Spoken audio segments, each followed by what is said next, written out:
오늘은 고린도전서 15장 51절부터 52절까지 말씀으로 예수 믿을 때 어떤 변화가 일어납니까? 라는 주제로 하나님의 말씀을 전하고자 합니다. 우리는 확실히 변화하는 세상 가운데 살고 있습니다. 이 변화는 인간의 삶과 환경을 확실하게 바꾸게 될 것이 명백합니다. 우리는 세상이 얼마나 변화되는지 잘 알고 있습니다. 사람이 변화해 왔어요. 자연계가 사람을 변화시키고 종교가 사람을 변화시켰습니다. 과학과 기술이 사람을 변화시켜 왔습니다. 재물이 사람을 변화시키기도 했습니다.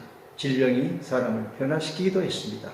관습도 변화를 거쳐왔습니다. 모든 변화가 우리를 애워싸고 있습니다.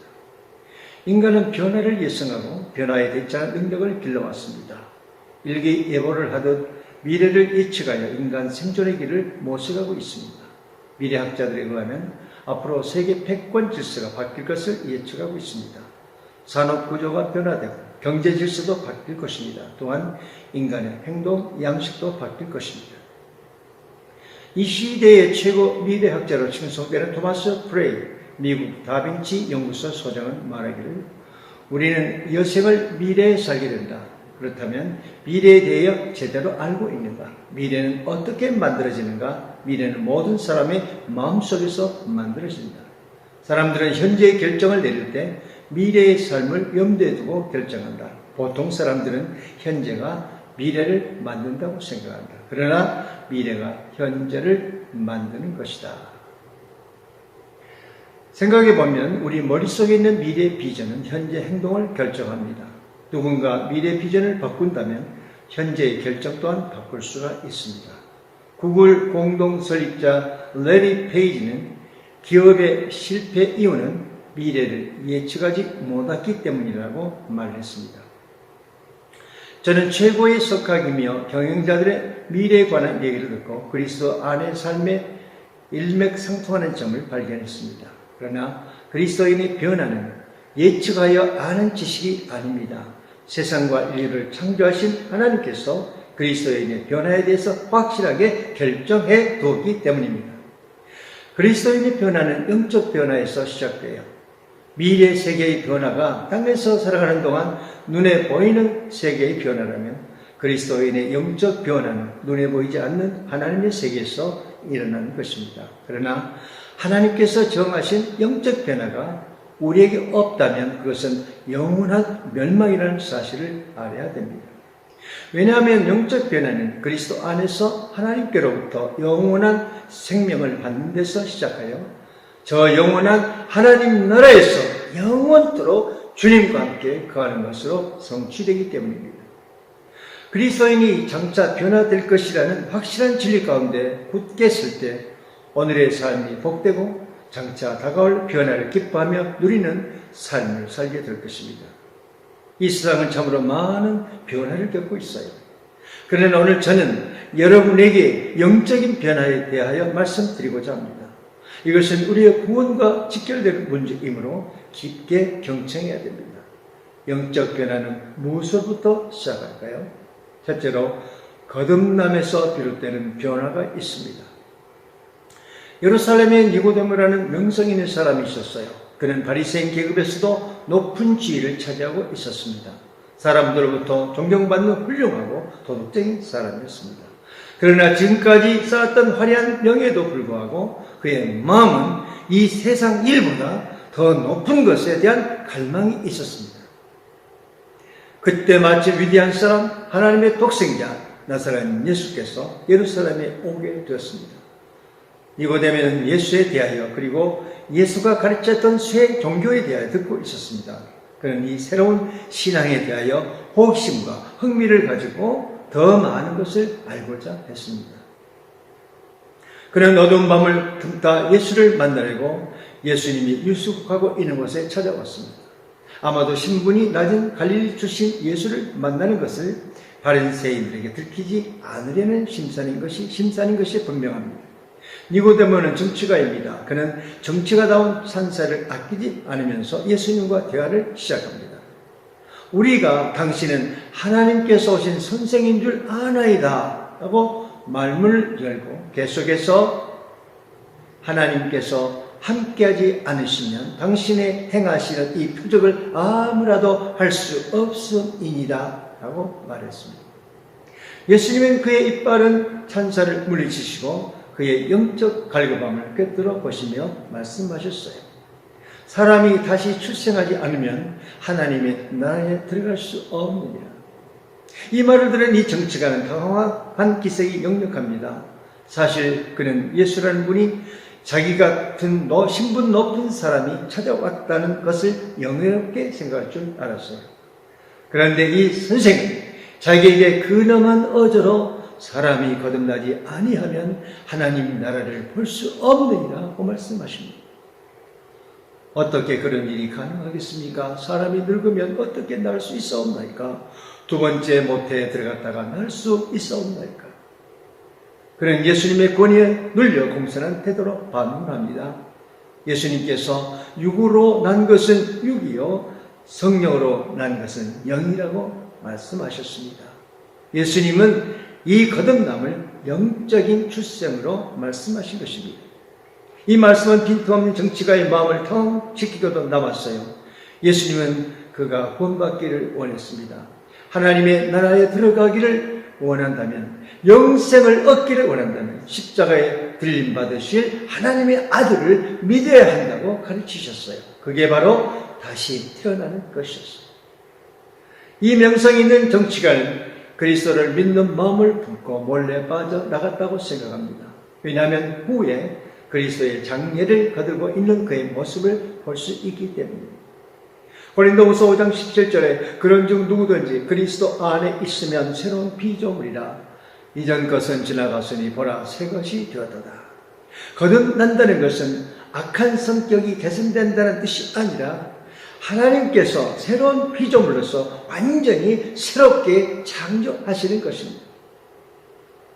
깡패가 복음을 전하는 목회자가 되었다거나 무당이 예수를 믿고 전도자가 되었다거나 화류계 마담에서 목회자가 되었다거나 많은 생명을 앗아갔던 살인자가 회개하고 예수를 믿고 간증하는 얘기를 우리는 심심치 않게 듣고 있습니다. 그들은 중생, 즉 성령 안에서 다시 태어남이 그들 가운데 얼마나 놀라운 변화를 가져왔는지 세상에 이야기하고 싶은 것입니다. 그들은 회개하고 변화된 사람들입니다. 회개에 의한 변화를 가리켜서 회심이라고 하는데요. 하나님께 마음을 돌이켰다는 뜻입니다. 이것이 바로 거듭난다는 것입니다.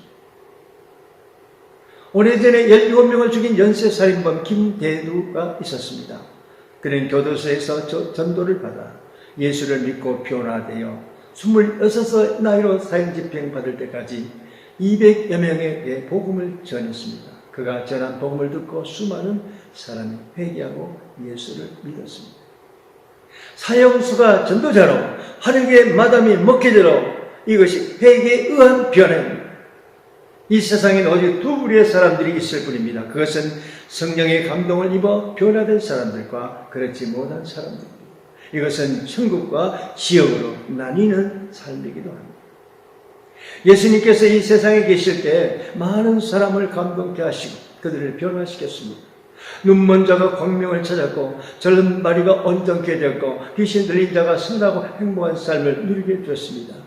예수님은 지금도 여전히 중생을 통하여 거듭남을 통하여 사람들을 감동시키십니다.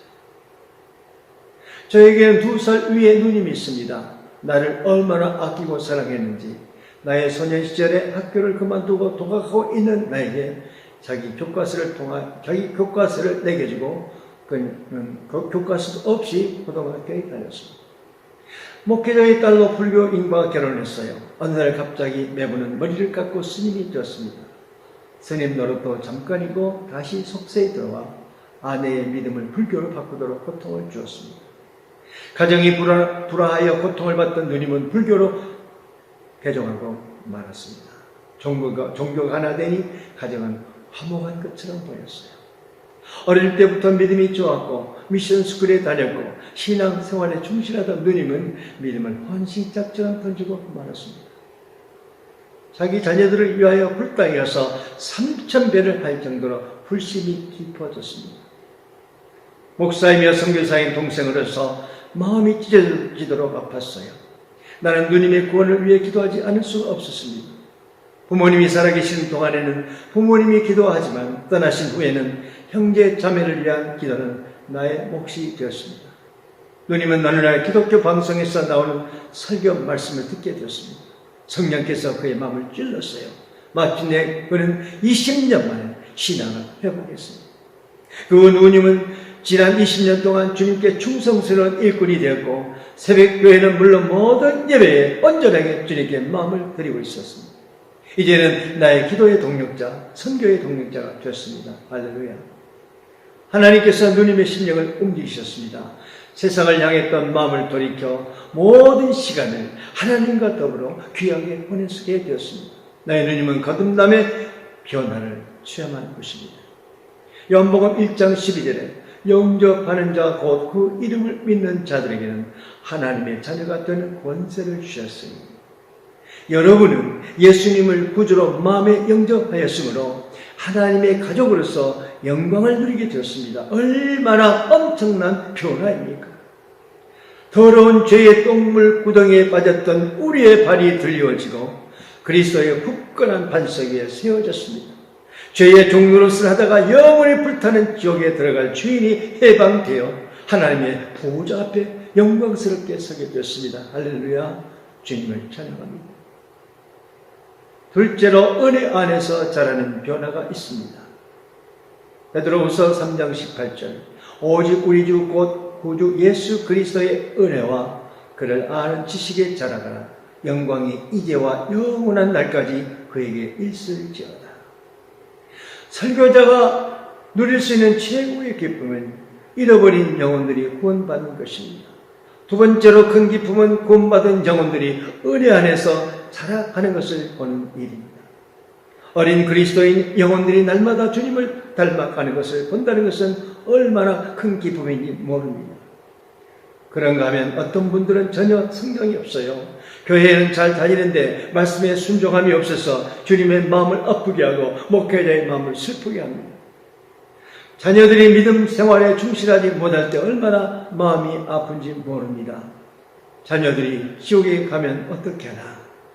부모로서 더 기도하지 못하고 더 신앙의 모범이 되지 못하여 저들의 영혼이 잃어버림 받지 않았을까 깊은 슬픔과 근심에 쌓이게 됩니다. 어떤 이들은 참으로 믿음이 잘 자라는 것을 봅니다. 그만하면 됐다 하면서 기쁨의 단성을 지르며 믿음의 그릇이 준비되었으니 우리 주님께서 그에게 부여하도록 채워주시겠구나 하며 마음속에서 강 같은 평화가 넘치기도 했습니다. 여러분은 어느 쪽에 속해 있습니까? 미국 세들백 교회 릭 워렌 목사님은 야곱을 예를 들어 예수님이 우리를 어떻게 변화시키는지 몇 단계로 설명하고 있습니다. 야곱이란 의미는 사기꾼, 모사꾼이란 뜻이죠. 그러나 그는 어떤 사건을 인하여 새로운 사람으로 바뀌어 이스라엘이 되었고 그로부터 이스라엘 민족이 그 이름을 지어졌습니다. 그런 경험 이후 야곱은 이전과 전혀 다른 사람이 되었습니다. 여러분은 어떤 사람이 되고 싶습니까? 바로 그걸 하나님이 도와주신다는 것입니다. 우리가 변화되도록 하나님이 개입하시는데 몇 가지 단계를 거치게 하십니다. 여기서 꼭 알아야 될 것은 우리의 삶 가운데 약점이나 아픈 것을 극복하지 않으면 변화될 수 없다는 거예요. 하나님께서 우리가 그것을 극복할 수 있도록 도와주신다는 것입니다. 우리가 할 일은 그의 계획을 받아들여야 한다는 것입니다. 창세기 32장에서 야곱이 한밤중에 홀로 있을 때 누군가 나타나 그와 동이 들 때까지 씨름했다고 말하고 있습니다. 그 누군가는 히브리서에서는 천사라고 말하죠. 천사가 그를 이기지 못함을 알고 야곱의 허벅지 관절을 쳐서 위결시켜 버립니다. 그런데도 야곱은 천사를 놓아주지 않습니다. 당신이 내게 축복하지 않으면 결코 내 손에서 빠져나갈 수 없다고 강경하게 말합니다. 수천 년 전에 천사와 벌린 씨름이 오늘 당신을 변화시키는 그것과 무슨 상관이 있겠느냐고 묻겠죠. 이 사건에는 변화에 필요한 몇 가지 중요한 암시가 들어있습니다. 첫 번째 단계는 위기입니다. 전사와 야곱의 씨름이 시작됐어요. 동이틀 무렵 전사는 상대를 이길 수 없다는 것을 알게 되었어요. 전사에게도 야곱에게도 지겨운 싸움이 계속될 수밖에 없었습니다. 바로 이 시점에 이르면 씨름이 실증나기 시작하는 거예요. 통제가 불가능한 상황입니다. 하나님께서 우리를 변화시키기 원하실 때는 우리 스스로 통제할 수 없는 절망적인 상황으로 밀어붙이십니다. 여기서부터 변화의 과정을 시작하십니다. 여기서 우리가 반드시 알아야 될 것은 하나님께서는 우리를 더 좋은 방향으로 변화시킬 준비를 해 놓으셨다는 사실입니다. 사람이란 현재 상황에 실증나기 전에는 현재 상황이 만족스럽지 못하고 불편하고 비참하다는 느낌이 들기 전까지는 좀처럼 변화를 원하지 않습니다. 우리가 불편하고 힘들어 이런 상황에 빠져나가기를 간절히 원하게 되었을 때 마지못해 하나님이 우리의 삶 가운데 어떤 일을 행하시도록 우리가 허용하게 됩니다. 어미 독수리는 새끼가 들어있는 둥지를 흔들어대요. 새끼들을 불안하게 만들고 둥지 밖으로 내쳐서 스스로 하늘을 나는 법을 배우게 합니다. 하나님께서도 우리 인생에 그런 일을 행하십니다. 필요하다면 하나님은 우리를 불편하게 만드세요. 문제를 던져주시고 우리가 해결하지 못해 좌절하게 만드십니다. 왜냐하면 그분은 우리에게 무엇이 가장 좋은지를 아시며 우리가 성장하기를 원하시기 때문입니다. 사람은 변화를 두려워해요. 그러나 변화의 두려움보다 고통이 더 커야 비로소 변화를 원하게 되는 것입니다. 하나님이 우리를 변화시키는 두 번째 단계는 헌신입니다. 전사가 자기를 보내달라고 했을 때 야곱은 당신이 내게 축복하지 아니하면 가게 하지 아니하겠나이다 라고 대답합니다. 야곱은 필사적이었어요. 그는 원하는 것을 얻을 때까지 그 상황에 매달렸어요. 그는 지금 자기가 전혀 원하지 않는 상황에 처해 있습니다. 형님 메사가 군대를 거느리고 복수를 하려고 달려오고 있습니다. 생명이 경각에 달려 있었고 가족들마다 풍비박산이 날 지경이었어요. 20년간 모은 재산도 모두 다 날아가 버릴 상황이었습니다. 그래서 야곱은 하나님이 좋은 곳으로 좋은 환경으로 바꿔주실 때까지 씨름을 포기할 수가 없었어요. 대부분의 사람이 하나님이 베푸실 가장 좋은 것들을 놓치는 이유는 너무 빨리 포기하기 때문입니다. 하나님이 당신의 삶에 어려운 문제를 허락하실 때 그것에 끈질기게 매달려야 됩니다. 하나님, 저를 축복하기 전에는 이 문제를 해결해 주시기 전까지는 절대로 당신을 놓지 않겠습니다. 우리는 모든 것을 즉석에서 얻고 싶어 합니다. 한번 기도했다가 바로 응답이 없으면 하나님 그만 잊어주세요 하고 돌아서 버립니다. 오랫동안 결혼 생활에서 갈등을 겪어온 부부가 화해와 회복을 바로 눈앞에 두고 포기하려는 사람들이 있습니다. 부부 사이에 갈등을 일으킨 요소가 한두 가지겠어요? 우리는 그것을 한꺼번에 해결하고 싶어 합니다. 그러나 하나님은 당신을 변화시키기 위해 시간이 좀 걸려요. 몇 년간에 걸쳐서 생긴 습관, 약점, 부부끼리 서로 대하는 방식이나 태도를 한순간에 한꺼번에 아니라 하나씩 하나님은 제거하려고 하십니다. 목사님의 설교 가운데서 성경을 읽으러 가면 2, 3일 정도는 잘 읽어요. 성경을 읽는 일이 새로운 습관으로 자리 잡기 위해서는 적어도 6주 동안은 성경을 읽어야 한다고 심리학자들은 말하고 있습니다. 무엇을 하든지 포기하지 마세요. 당신에는 소망이 있습니다. 하나님이 예비하신 최고의 것을 얻기 위해 모든 것을 걸어야 합니다. 하나님이 우리를 변화시키는 세 번째 단계는 고백입니다. 전사는 야곱에게 네 이름이 무엇이냐고 묻습니다. 야곱입니다. 전사가 그의 이름을 몰라서 묻습니까? 너는 어떤 사람이었느냐? 네 성품은 어떠하냐? 이것을 묻는 것입니다. 야곱의 대답은 저는 사기꾼입니다. 모사꾼입니다. 라는 의미였어요. 야곱은 자신의 연약함을 인정했습니다. 단점을 드러냈습니다. 사실 야곱의 이름은 사기꾼이었지만 자신에게만은 솔직한 사람이었어요.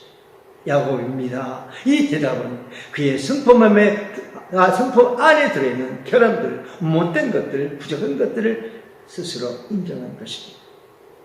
이것은 하나님이 사람을 변화시키는 과정 안에서 중요한 부분이에요.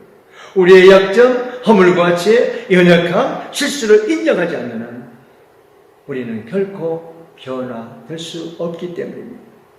우리에 있는 문제를 드러내고 고백하지 않는다면 하나님께서 우리의 문제를 해결해 주시지 않습니다. 하나님, 제가 어려움에 처해 있어요. 문제가 생겼어요. 이 문제는 제가 잘못하여 생긴 것입니다. 저 때문이에요. 왜 우리는 하나님께 자신의 잘못을 고백해야 됩니까? 사실 그분은 이미 다 알고 계십니다. 하나님께서 우리가 그렇게 말하는 것을 원하기 때문입니다. 하나님, 제가 어리석었어요. 문제는 저에게 있어요. 이럴 때 하나님은 우리에게 은혜를 베풀어 주십니다. 그래야 우리가 은혜 가운데서 자랄 수 있습니다. 하나님은 야곱이 자신의 잘못을 인정했을 때 그를 변화시키기 시작하셨어요. 야곱은 분이엘에서 하나님의 얼굴을 직접 배웠습니다. 하나님의 얼굴을 배워야 하나님이 우리를 변화시킬 수 있습니다. 하나님과 인격적인 만남이 있어야 우리를 변화시킬 수 있습니다. 변화시킨다는 말은 다른 편으로 축복하신다는 말입니다. 이제부터는 나를 믿어라. 그러면 네가 원하는 변화를 만들어주겠다. 변화되어야 은혜 안에서 성장할 수 있다. 성장해야 나와 함께 협력하여 일할 수 있다. 말씀하십니다. 하나님은 그에게 새 이름을 주셨습니다. 창세기 32장 28절에 네 이름을 다시는 야곱이라 부를 것이 아니요 이스라엘이라 부를 것이니. 하나님의 얼굴을 배운 사람, 하나님을 인격적으로 만난 사람들은 더 이상 과거의 그가 아니에요. 그에게 이스라엘 즉 하나님의 왕자로 변화시켜 주셨습니다. 하나님은 야곱의 모든 약점을 알고 계셨어요. 동시에 그의 안에 있는 그의 원래의 정체성을 알고 계셨어요. 하나님의 은혜로 인간의 약점으로 가려진 것들이 걷어지자 진정한 자아가 드러날 것입니다. 야곱아, 너는 원래부터 이스라엘이다. 너는 왕자다. 하나님은 야곱 안에 숨겨져 있는 왕자의 모습을 보셨습니다. 하나님은 과거의 사기꾼을 변화시키고 민족 전체가 이스라엘이라는 이름을 얻게 됐습니다. 당신은 자신의 모습을 좋아하십니까? 저는 나 자신의 모습이 싫을 때가 많습니다. 주님 앞에서 경건하지 못하고 마음의 죄가 가득할 때 내가 싫어요. 내가 원하는 바가 아니기 때문입니다. 그러나 저는 믿습니다. 나의 삶 가운데서 하나님은 왕자를 보신다는 것을, 나의 삶 안에 있는 왕자를 보신다는 사실. 하나님은 당신이 어떤 사람이 될 수 있는지를 보십니다. 당신의 가능성을 보십니다. 당신의 원래 이름은 이스라엘이라는 것을 아십니다. 죄와 허물의 먼지가 뿌옇게 당신의 원래 모습을 가리고 있었어요. 하나님께서 예수 그리스도의 보혈로 깨끗이 털어주고 씻어주십니다. 그리고 당신에게서 왕자의 모습, 왕녀의 모습을 드러내 보이십니다. 셋째로 기도에서 오는 변화가 있습니다. 누가복음 9장 29절에 기도하실 때에 용모가 변화되고 그 옷이 휘어져 광채가 나더라. 기도는 예수님의 모습을 변화시켰습니다. 우리가 기도하는 목적은 변화시켜달라는 것이 아니에요. 마치 혼인잔치집에 포도주가 떨어졌으니 없는 것을 있게 해달라고 기도하는 것입니다. 약한 것을 강하게 해달라고 기도하는 것입니다. 무력한 것을 변화시켜 능력케 해달라는 것입니다. 가난을 변화시켜 부유하게 해달라는 것입니다. 불행을 변화시켜 행복하게 해달라는 것입니다. 기도는 모든 것을 변화시킵니다. 날마다 저와 멀어져 그 크신 사랑 버리고 방탕한 길로 가다가 어머니 기도 못 잊어 나 집에 돌아갑니다. 어머니 기도 못 잊어 새 사람 되어 살려고 나 집에 돌아갑니다.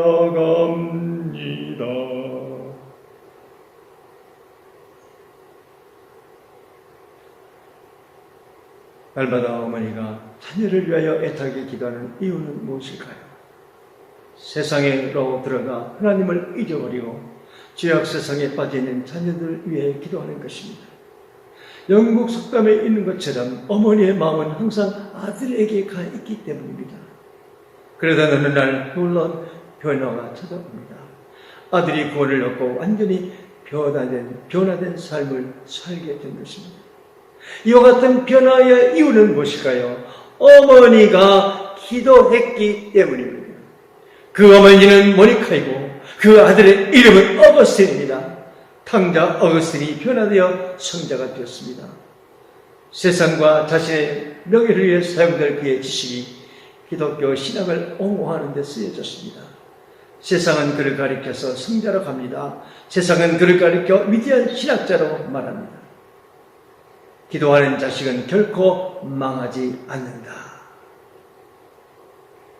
17년 동안 성전에 와서 타락한 자식을 위해 눈물로 기도하고 있는 모니카에게 암브로스 감독이 그녀를 위로하며 한 말입니다. 네 번째로 예수님이 다시 오실 때 일어날 변화입니다. 고린도전서 15장 51절과 52절.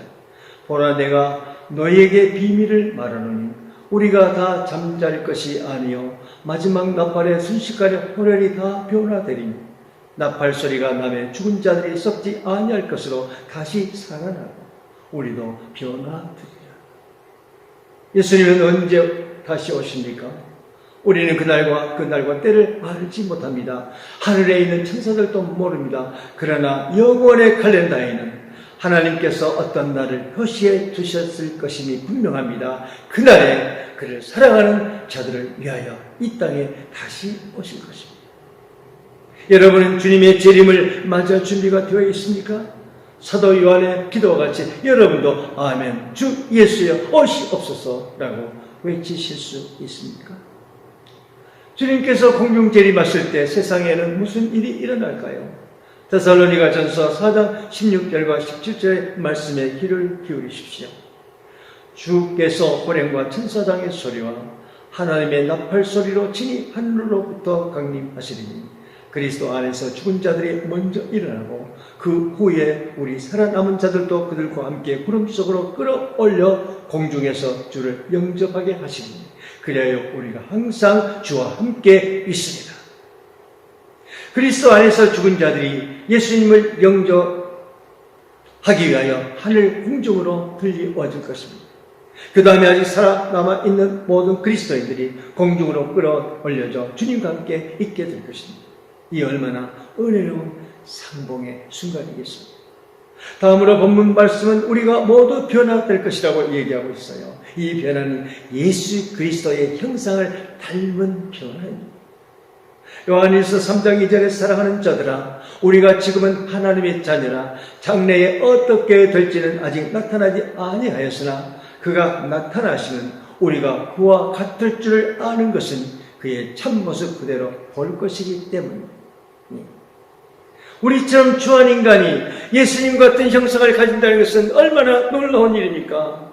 예수님께서 이 세상에서 사셨던 삶을 상상하며 우리가 지금 살고 있는 모습을 바라볼 때 주님과 닮은 모습이 된다는 것은 가당치나 한 얘기입니까? 그러나 그 날에는 우리가 틀림받아 휴거되어 그와 함께하고 그와 똑같은 모습으로 변화될 것입니다. 사랑하는 여러분, 예수님은 얼마나 놀라우신 구주이십니다. 그분 안에는 죄가 하나도 없고 오직 생명과 빛이 있을 뿐입니다. 이 같은 변화가 일어나는데 얼마나 오랜 시간이 걸릴까요? 글쎄요. 이 변화는 아마도 눈 깜박할 순간에 이루어질 것입니다. 여러분 그리스도를 신뢰하십니까? 그리스도를 사랑하고 섬기고 계십니까? 만약 그러시다면 여러분 생애의 최고의 순간이 될 것입니다. 그러나 만약 그러하지 못한다면 하나님께서 혹시 당신의 불쌍한 영혼을 위해 자비를 베풀어 주시기를 원합니다. 사랑하는 여러분, 그분이 당신 마음의 구주로 섬김을 받고 계십니까? 그는 오늘도 당신의 마음의 문을 두드리고 계십니다. 당신이 그에게 맡기기만 하면 그는 당신의 삶과 당신의 장래와 당신의 운명을 변화시킬 수 있습니다. 그리고 언젠가 그분이 당신을 자신의 영광스러운 형상으로 변화시키고 당신은 흠 없이 하나님 보좌 앞에 서게 하실 것입니다. 오늘 그에게 나오십시오. 지금 당신 안에서 이같이 놀라운 변화가 일어나게 하십시오. 아멘. 기도하겠습니다. 하나님 아버지, 우리가 직면하고 있는 시대는 변화와 격동을 겪고 있습니다.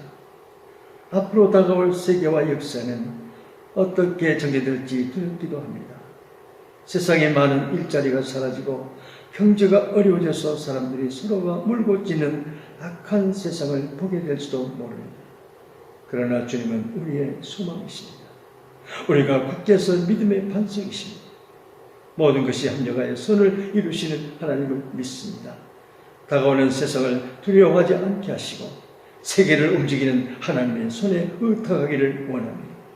우리의 심정이 변화되도록 성령께서 역사하시옵소서. 주님이 오실 날을 고대합니다. 주님이 오실 때 세상의 온갖 불의가 종식될 것을 믿습니다. 주님이 오실 때까지 변화하는 세계에서 변화되지 않는 주님과 말씀을 붙잡고 살게 하옵소서. 예수 그리스도의 이름으로 기도합니다. 아멘.